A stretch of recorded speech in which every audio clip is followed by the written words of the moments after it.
অবসরজনিত বিদায় সংবর্ধনা জানিয়ে শিক্ষককে ফুল সজ্জিত গাড়িতে বাড়িতে পৌঁছে দিল শিক্ষার্থীরা।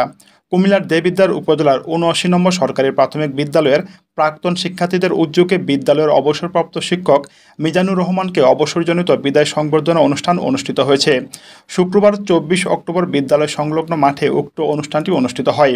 দীর্ঘদিন শিক্ষকতা শেষে অবসরে যাওয়ায় শিক্ষককে সম্মাননা ক্রেস্ট, হরেক রকমের উপহার সামগ্রী প্রদান। আপনার শিশু, আপনার ভবিষ্যৎ, আপনার ছেলে মেয়েটার প্রতি আপনি জ্ঞান দেন, যত্ন নেন, কারণ নলেজ পাওয়ার। আপনার ছেলেটাকে শিক্ষিত করবে। আপনার ছেলে শিক্ষিত হলে আপনার জীবন সুন্দর হবে। শিক্ষক, ছাত্র যদি কোনো মনে কষ্ট থাকে আমার আল্লাহর কাছে ক্ষমা করে দিবেন। আমি আপনাদের সন্তানদের জন্য দোয়া করি, তারা যেন ভবিষ্যতে মানুষের মতো মানুষ হয়ে এবং আপনাদের মন উজ্জ্বল করতে পারে, সেই কামনা আমি করছি।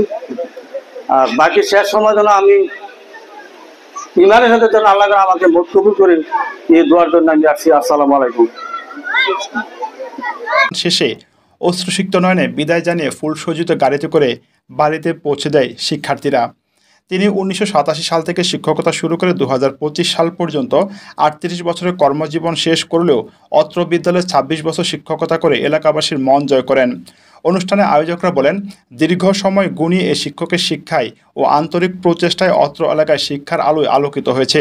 মানুষের মতো মানুষ হয়েছে হাজার হাজার শিক্ষার্থী।